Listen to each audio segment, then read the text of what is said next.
नमस्कार। हमारा आज का टॉपिक है गुलेन-बेरी सिंड्रोम। गुलेन-बेरी सिंड्रोम को हम शॉर्ट फॉर्म में GBS भी कहते हैं और ये मेनली है नर्वस सिस्टम से रिलेटेड डिजीज़ है। GBS में क्या होता है, एक तो ये रेयर डिजीज़ होती है, लेकिन होती है तो बहुत फैटल हो जाती है, क्योंकि GBS में मेनली ये ऑटो इम्यून डिसऑर्डर है। मींस जो हमारे इम्यूनिटी है वो हमारे बॉडी के अगेंस्ट में ही काम करती है, और ये काम करती है मेनली पेरिफेरल नर्वस सिस्टम के अगेंस्ट में। तो उसकी वजह से फिर क्या होता है, सिम्टम्स स्टार्ट होते हैं, और सिम्टम्स में मेन होता है टिंगलिंग और पिन लाइक सेंसेशन, और या फिर वीकनेस, जो कि फीट से शुरू होके और धीरे धीरे बढ़ती हुई ब्रेन तक जाती है, मतलब कि ग्राउंड से ब्रेन तक जाती है। और यदि वो डायफ्राम या रेस्पिरेटरी लेवल तक पहुंच जाती है तो वो फिर रेस्पिरेटरी फेलियर कॉज करती है, और वो बहुत ही फैटल कंडीशन होती है। तो इसी से रिलेटेड क्वेश्चंस एंड आंसर्स आज हम करेंगे। तो फर्स्ट है इसका also called, Gulen-berry also called, जैसा कि मैंने पहले ही बताया आपको कि इसको GBS बोलते हैं। सेकेंड इसका क्वेश्चन है व्हाट इज़ गुलेन-बेरी सिंड्रोम या GBS क्या होता है। तो ये होता है autoimmune disorder where the body attacks its own peripheral nervous system damaging the myelin sheets. Peripheral nervous system पर अटैक करती है बॉडी और माइलिन शीट को डैमेज कर देती है। थर्ड है इसका the onset of GBS often occurs. Onset कब होता है इसका, तो मेनली ये होता है जो रेस्पिरेटरी या फिर गैस्ट्रो इंटेस्टाइनल इन्फेक्शन होते हैं उनके 1 to 4 वीक्स के बाद। तो इसका आंसर होगा 1 to 4 weeks after a febrile episode caused by mild respiratory और gastrointestinal, viral और बैक्टीरियल इन्फेक्शन, इसके बाद ये हो सकता है। फोर्थ क्वेश्चन है हाउ डज GBS प्रोग्रेस। अब GBS जो डिजीज़ है वो प्रोग्रेस कैसे करती है, तो starts at feet and progress to head.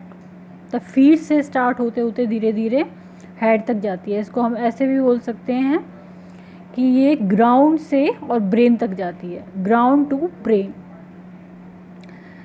Next question है इसका what are diagnostic test for GBS। Diagnosis कैसे करेंगे इसका हम, तो इसके लिए हम लंबर पंक्चर करेंगे, जिसको स्पाइनल टैप भी बोलते हैं हम कभी कभी। और दूसरा होगा EMG। EMG का फुल फॉर्म होता है इलेक्ट्रोमायोग्राफी। इलेक्ट्रोमायोग्राफी, तो इलेक्ट्रोमायोग्राफी में हम क्या करते हैं कि जो नर्व्स होती हैं उनकी इलेक्ट्रिक कैपेसिटी क्या है वो चेक करते हैं। पिन से या इस तरह की कोई चीज़ होती है इसमें, उससे उसकी इलेक्ट्रिसिटी चेक करते हैं नर्व्स की कि नर्व प्रॉपर काम कर रही हैं या नहीं कर रही हैं। और जो लंबर पंक्चर है उसमें हम स्पाइनल टैप होता है वो, और उसमें हम CSF की जानकारी लेते हैं कि CSF की क्या फाइंडिंग्स है इसमें। 6th क्वेश्चन है इसका main complication of GBS। GBS की सबसे मोस्ट इम्पॉर्टेंट कॉम्प्लिकेशन या मेन कॉम्प्लिकेशन क्या होती है, रेस्पिरेटरी फेलियर, और ये बहुत ज़्यादा एक इमरजेंसी कंडीशन हो जाती है। 7th क्वेश्चन है GBS can be fatal if the becomes involve, if dash becomes involve. क्या इन्वॉल्व हो जाता है जब GBS फैटल हो जाता है, तो यदि डायफ्राम इन्वॉल्व हो जाए, डायफ्राम तक यदि वीकनेस और इस तरह की प्रॉब्लम हो, GBS पहुंच जाए, तो वो एक खतरनाक स्थिति हो जाती है। 8th क्वेश्चन है what is the most common type of GBS। अब GBS में जो सबसे कॉमन टाइप होता है वो होता है AIDP। AIDP का फुल फॉर्म क्या है, एक्यूट इन्फ्लामेटरी डीमाइलिनेटिंग पॉलीरेडिकुलोन्यूरोपैथी।